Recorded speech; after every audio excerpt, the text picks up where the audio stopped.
போல பெய்யும் பரிசுத்தரே, மலையாக பொழியும் ஆவியே.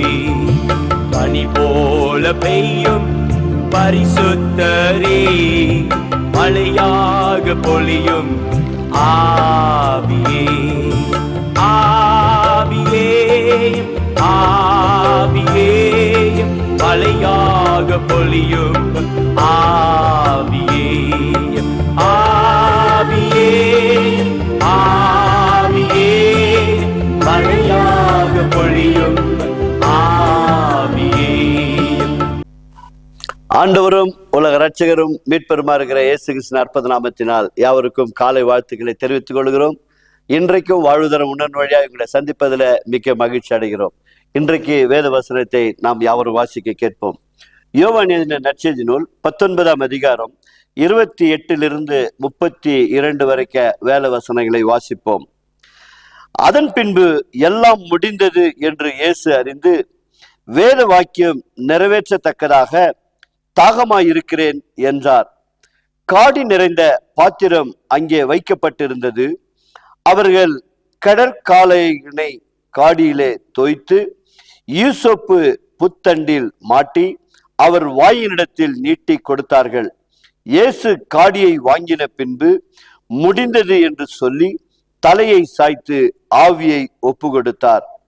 அந்த நாள் பெரிய ஓய்வு நாளுக்கு ஆயத்த நாளாய் இருந்தபடினால் உடல்கள் அந்த ஓய்வு நாளிலே சிலுவையில் இராதபடிக்கு யூதர்கள் பிலாத்துவினிடத்தில் போய் அவர்களுடைய கால் எலும்புகளை முறிக்கும்படிக்கும் உடல்களை எடுத்து போகும்படிக்கும் உத்தரவு கேட்டுக்கொண்டார்கள். அந்தபடி போர் சேவகர் வந்து அவருடனே கூட சிலுவையில் அறையப்பட்ட முந்தினுடைய கால் எலும்புகளையும் மற்றவருடைய கால் எலும்புகளையும் முறித்தார்கள். செபிப்போமாக. கிருபை உள்ள நல்ல ஆண்டவரே, இந்த காலை வேளைக்காக உமக்கு மீண்டுமாய் நாங்கள் நன்றி செலுத்துகிறோம் அப்பா. இந்த வார்த்தைகளை ஒவ்வொரு வாரமும் கேட்டு வருகிற உம்முடைய பிள்ளைகளுக்காக நன்றி செலுத்துகிறோம். உம்முடைய பிள்ளைகள் எதை குறித்து இந்த நாளிலே இந்த நிகழ்ச்சியை பார்த்து கொண்டு இருக்கிறார்களோ கர்த்தாவே, ஒவ்வொருவரையும் கர்த்தர் ஆசீர்வதிப்பீராக. சுவாமி, உடைய இதயத்தின் மன்றாட்டுகளை நிறைவேற்றுவராக. பிள்ளைகளுடைய எதிர்காலங்களை கர்த்தர் ஆசீர்வதிப்பீராக. ஆண்டவரே, இந்த காலத்துல படித்து விட்டு எத்தனையோ பிள்ளைகளுக்கு வேலை இல்லை சுவாமி. எத்தனையோ பிள்ளைகளுக்கு திருமணம் ஆகாமல் இருக்கிறது ஆண்டவரே.